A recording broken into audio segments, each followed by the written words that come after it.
अपने प्रेस के साथियों का बहुत बहुत धन्यवाद और आभार प्रकट करना चाहता हूं कि कम समय के अंदर आप सब लोगों से मुलाकात हो रही है। पिछली प्रेस कॉन्फ्रेंस में फॉर्म 7 को लेकर के हम लोगों ने कुछ सवाल उठाए थे और सरकार ने कुछ एजेंसीज हायर की हुई हैं जो प्रोफेशनल लोग हैं, उनके दिल्ली, लखनऊ, देश के अन्य जगह पर बैठे हुए हैं और उनके पास पूरा का पूरा डेटा वोटर लिस्ट का है और वोटर लिस्ट के माध्यम से वो आइडेंटिफाई करते हैं और उन बूथों को आइडेंटिफाई करते हैं जिसमें समाजवादी पार्टी चुनाव जीती है। वहीं पर फॉर्म 7 बाकायदा भर करके प्रिंट कर करके भेजे जा रहे हैं और कई जगह हंगामा हुआ है। कई जगह की जानकारी हमारे प्रेस के माध्यम से, यूट्यूबर्स के माध्यम से और कई बहादुर पत्रकारों के माध्यम से हम लोगों को जानकारी मिली है। और जिस समय हम लोगों ने यहां से आपत्ति दी, शिकायतें की और जब अपील की यूट्यूबर्स से और पत्रकार साथियों से, तो बहुत सारे पत्रकार साथियों ने जिम्मेदारी निभाते हुए जमीन पर, ग्राउंड पे जाकर के क्या भारतीय जनता पार्टी चुनाव आयोग से मिलकर के गड़बड़ियां कर रही है, वो जनता तक पहुंचाने का काम किया।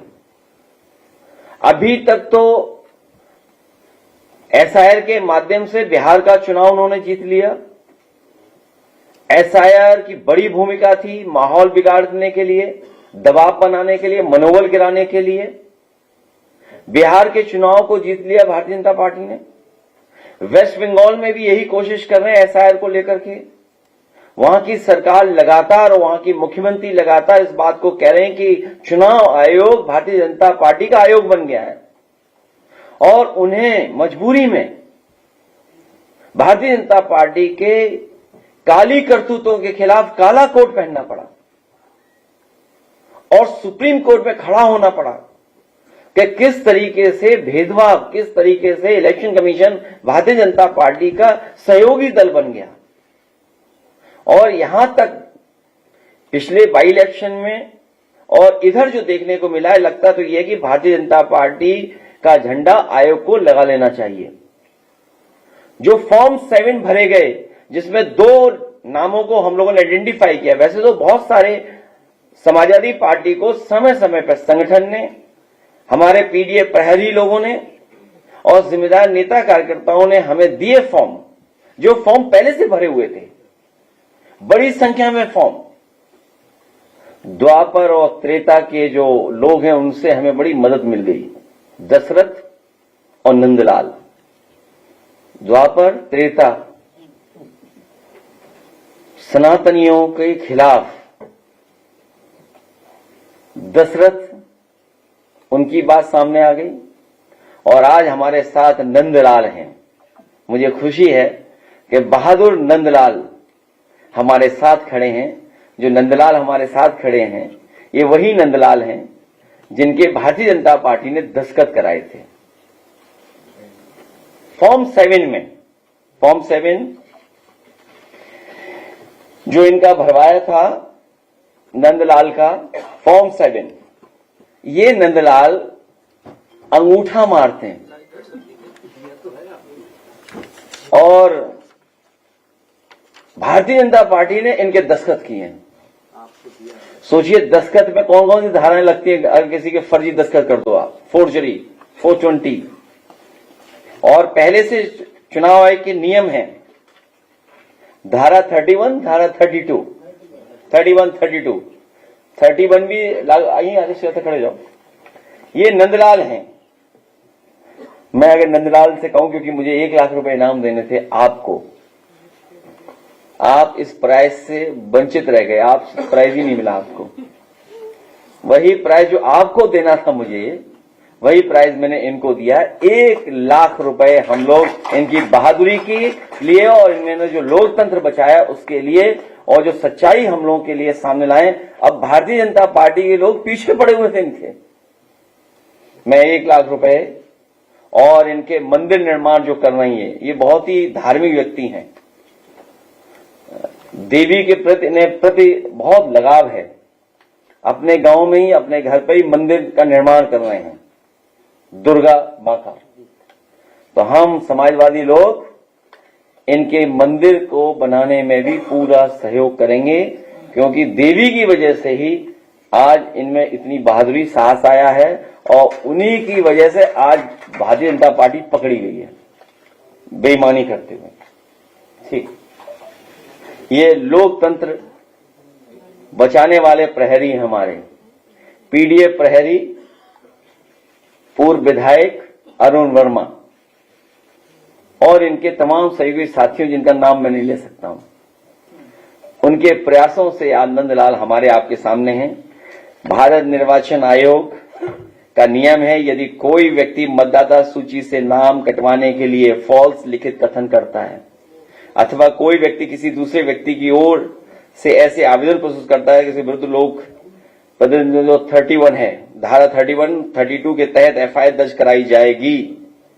तो अब हमें उम्मीद है कि भारतीय जनता पार्टी की सरकार भारतीय जनता पार्टी के नेताओं पर एफआईआर दर्ज कराएगी और इसकी आगे कार्रवाई करेंगे। हम अपने विधायकों से कहेंगे, क्योंकि बड़ी संख्या में विधायकों के पास जानकारी मिल रही है, वो जमीन पर हैं।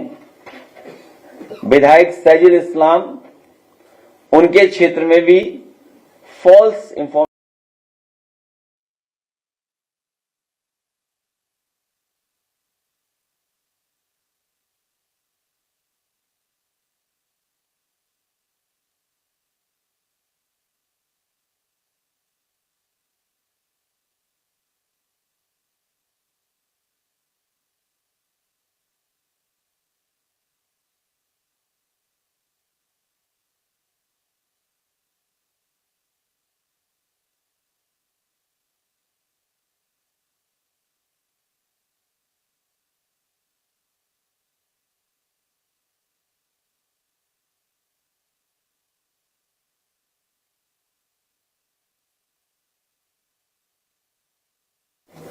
ये सभी विधायकों से कहेंगे कि गिनती कराने के लिए एक व्यक्ति लाइए आप, और तारीख तय कर दी है 16।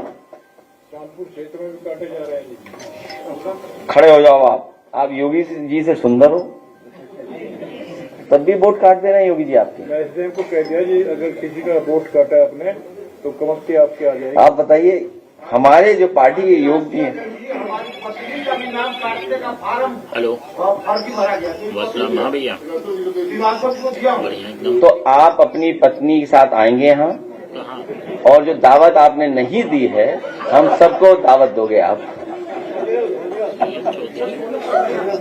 अध्यक्ष जी बताइए ना, ठीक है, दावत होगी, बैठिए पार्टी कार्यालय में 16 तारीख को वो दावत होगी हमारे विधायक जी रिजवी साहब की तरफ से। तो कौन था नाम? हालांकि रिजवी साहब बहुत कंजूस हैं। हाँ बोल दो, अब पूरी बात खोल दूं? हाँ ठीक है, नहीं होगा, खाना होगा उस दिन 16 तारीख को। हाँ, नंबर क्या था गाड़ी का भेजो। तो पत्नी जब आएंगी तो उनकी तस्वीर अपने आप खींच देंगे वो। एक विधायक बताइए, रिजवी इतने सीनियर हमारे, इनकी पत्नी का भी वोट काट दिया, आया भी नहीं हो, कुछ कारण है। तो सोचिए, जब आप डिजिटल इंडिया की बात कर रहे हो, आप विकसित भारत की बात कर रहे हो, पूरा भारत का बजट आपने मल्टीनेशनल कंपनियां 5% लोगों के लिए बनाया हो, पूरा का पूरा अमेरिका को कैसे साथ देंगे, यूरोप को कैसे आगे कारोबार बढ़ाएंगे, या अन्य देशों में जो चीजें उनको उनके लिए बजट बना रहे हो आप। दिन भर आप डिजिटल इंडिया, दिन भर आप स्किल, दिन भर आप डिजिटल इंफ्रास्ट्रक्चर की बात करते हैं। उसके बाद जो आपने सिस्टम लगाया, जो व्यवस्था बनाई है, जो इलेक्शन कमीशन को कंपनियां हायर की हैं, किसका ऐप है, किसका सॉफ्टवेयर है, कौन मैपिंग कर रहा है, कौन अनमैपिंग कर रहा है, आखिरकार उनकी बैक ऑफिस कौन मदद कर रहा है। कोई तो है जो बैक ऑफिस में भारतीय जनता पार्टी के सारे पे काम कर रहा है, उसी के कारण तो फॉर्म 7 आ रहे हैं। इसलिए हमारी मांग है, जो हमारे नंदलाल जी हम लोग सामने ले आए, 16 को और लोग लेके आएंगे, फॉर्म 7 भरवाना बंद करे चुनाव आयोग को। क्योंकि जब आपने पूरी एक्सरसाइज कर ली एसआईआर की, तो फॉर्म 7 तो बंद होना चाहिए, फॉर्म 6 होना चाहिए केवल। फॉर्म 7 की कार्रवाई तुरंत निरस्त करनी चाहिए उन्हें। और हमारे विधायक लोग पूरी तैयारी के साथ सरकार को घेरेंगे, भ्रष्टाचार पर, महंगाई पर, किसानों के सवाल पर, नौजवानों के सवाल पर, महिलाओं की सुरक्षा को लेकर के, या अन्य जिस तरह की घटनाएं सुनने को मिल रही हैं। अपराधी जेल से भाग जा रहे हैं और जो भागे हैं उनका सहयोग करने वाले बड़े बड़े अधिकारी होंगे। बिना बड़े अधिकारियों के कोई भाग नहीं सकता। और ये भगाए इसलिए जा रहे हैं क्योंकि दिन कम बचे हैं, सरकार का आखिरी बजट है, सब अपने अपने स्थान सेट कर रहे हैं। सुनने में आया है कि ऐसा भगाया, एस्कॉर्ट किया और सीधा नेपाल बॉर्डर क्रॉस किया, हवाई जहाज में बैठाया, विदेश भेज दिया। कोडीन, सिरप, वो तो चल ही रहा है। इन्हीं के लोग निकल रहे हैं, इन्हीं के लोग शामिल मिल रहे हैं उसमें, बड़े पैमाने पे इन्हीं के लोग शामिल हो रहे हैं। रियल एस्टेट वैल्यू बढ़ा ली इन्होंने। और जिस सरकार से कोई उम्मीद न रही हो, या जिस सरकार ने जनता को पिछले इतने वर्षों में निराश किया हो, उसके आखिरी बजट से क्या उम्मीद होगी हम सबको। इनको किसी की फिक्र नहीं है, ना किसान की, ना गरीब की, किसी की फिक्र नहीं है। और फिक्र होती तो इतनी महंगाई बढ़ती, इतना सोना महंगा हो जाता। ये हमारे विधायक या हम सब लोग जानते हैं, गरीब परिवार आज शादी नहीं करा सकता, इतना महंगा है हर सामान। सोना तो भूल जाइए। ये तो ऐसी स्थिति पैदा कर देंगे कि लोहे पर पीतल भी करोगे तब भी नहीं आप ले पाओगे।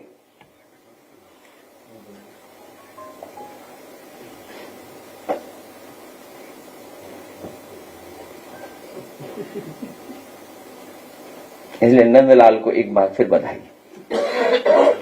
बहुत शुभकामनाएं। हम लोग पूरा साथ देंगे इनके साहस, इनकी बहादुरी, इनकी ईमानदारी के लिए। और किसी पत्रकार को अगर साइन कराना हो तो आके देख सकता है, फॉर्म है सामने, साइन करा ले।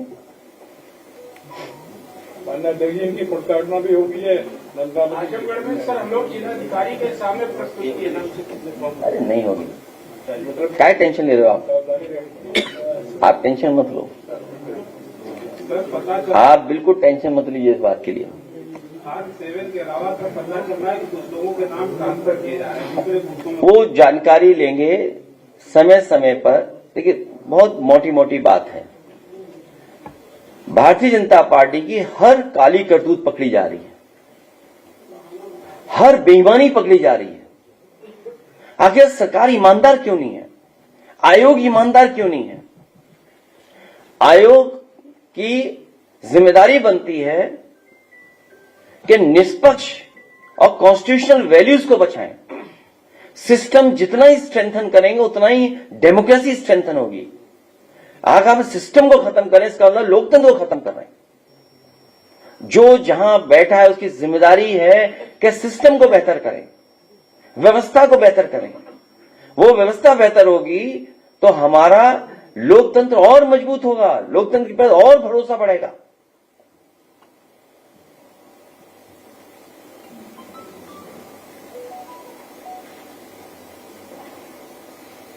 सर कई बीएलओज के भी बयान सामने आ रहे हैं, उनका ये दावा है कि दबाव बनाया जा रहा है उन पर कि और बढ़ाए जाएं। आपने भी शायद सोशल मीडिया पर जो वीडियो बयान जारी किया है। बहुत से बीएलओ की जान गई है, सरकार ने अभी भी मदद नहीं की। सरकार दबाव बना रही है, न ट्रेनिंग कराई, न कोई उनको सुविधा दी है, उनको परेशानी में डाल दिया है। दबाव, धमकी और तरह तरह का प्रलोभन ये बीएलओ को किया जा रहा है। लेकिन उसके बावजूद भी बड़ी संख्या में बीएलओ ऐसे हैं जो लोकतंत्र को बचाने के लिए वो खड़े हुए हैं, वो भारतीय जनता पार्टी से नहीं झुक रहे। बनारस में जाकर पत्रकार और जन आदर्श भारत वाला बहुत बड़ा उजागर है।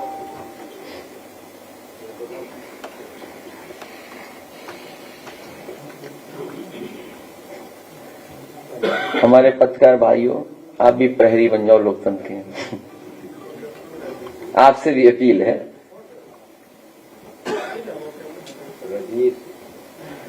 अब बीजेपी वाले व्हाट्सएप में भी चले गए, चैनलों में तो थे ही, व्हाट्सएप पे भी आ गए, अंदर अंदर पत्रकारों के व्हाट्सएप पे आ गए।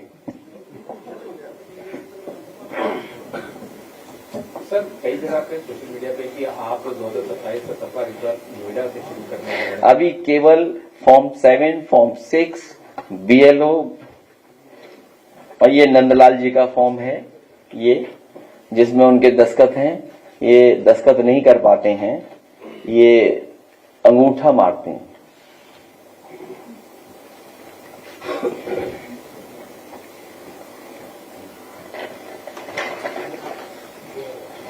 ठीक, धन्यवाद। क्या चीज? डील ने ढील दी है, ढील।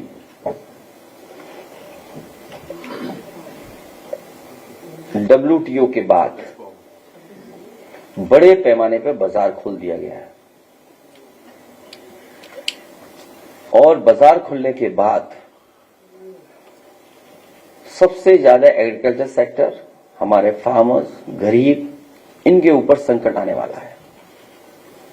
MSMEs कैसे कॉम्पिटिट करेंगे जब फाइनेंशियल इंस्टीट्यूशंस या रिसर्च, इनोवेशन और तमाम तरह का सहयोग जब सरकार नहीं कर पा रही है। सरकार जरूर कहती है कि MSMEs हमारी इतनी हैं, लेकिन रजिस्टर्ड MSME क्यों नहीं है ज्यादा? और फिर आपसे सीधी सी गिनती की बात है, 0 बड़ा क्या 18, 0 बड़ा क्या 18। बीजेपी गिनती ही नहीं जानती है। आप बताइए 18%, 0%, इसमें बड़ा क्या है? लाभ किसको होगा? आने वाली चीज पर, जाने वाली चीज पर बीजेपी अभी भी 18 और 0 का पहाड़ा पढ़ा रही है जनता को। आप खुद सोचिए, 0 बड़ा कि 18। जिसको ये बात समझ में आ जाएगी वो समझ जाएगा कि डील नहीं ढील दी गई है, पूरा बाजार उनके हाथों में चला जाएगा। सर, कई BLO के ऊपर तो नौकरी का भी खतरा मंडरा रहा है, तो वो परेशान। BLO नौकरी बचाने के लिए कहीं भी अन्याय नहीं होने दे रहे हैं। वो मन ही मन लोकतंत्र को बचाना चाहते हैं और पूरी जिम्मेदारी से बड़ी संख्या में BLO मदद कर रहे हैं, क्योंकि उनकी नौकरी का खतरा उनके ऊपर मंडरा रहा है। अंतोगत्वा नौकरी किसकी जाएगी? बड़े अधिकारी बच जाएंगे, BLO की नौकरी ले लेंगे। इसलिए BLO अपनी नौकरी बचाने के लिए लोकतंत्र को खत्म नहीं होने देंगे। आपकी डील में मिल्क प्रोडक्ट्स की भी काफी वक्त से आपने मुद्दे को उठाया था कि जो वो, लेकिन आप कह रहे हैं कि एग्रीकल्चर और डेयरी को इससे कोई इम्पैक्ट नहीं पड़ेगा। जो आप सुना है एनिमल फीड आ रहा है। एनिमल फीड किसके लिए आ रहा है? एनिमल फीड के लिए रास्ता खोल दिया आपने। हमारा जितना भी बाजार में खाने का तेल इस्तेमाल हो रहा है, सोयाबीन आएगा। और लास्ट में सुना है कि अभी पूरा डिस्क्लोज नहीं हो पा रहा है, अभी और जानकारी हासिल होगी, अन्य में भी कुछ चीजें शामिल होंगी, अन्य आदि।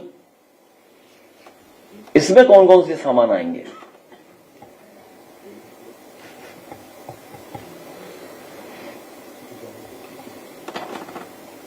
क्या फॉर्म 7 का मिसयूज हो रहा है? जो आपने कहा है कि फॉर्म 7 बंद कर दिया जाना चाहिए। आप ऐसा आओ, नंदलाल की दस्तखत करा लो। आप आओ, दस्तखत करा लो नंदलाल की, और ये नंदलाल का फॉर्म है, और नंदलाल ये खड़े, हम यहां खड़े। जानबूझ करके मुस्लिम मतदाताओं का वोट काटना। नागरिकता अगर है आपकी भारत की, तो आप वोट डालने वाले अधिकार है आपके पास, वोट का अधिकार है। इसीलिए कई बार का ये एसआईआर नहीं एनआरसी था। ये रहे नंदलाल और ये रहा इनका फॉर्म। इसके बाद और क्या सबूत चाहिए आपको? आयोग बताए, सरकार बताए। ठीक, बहुत धन्यवाद।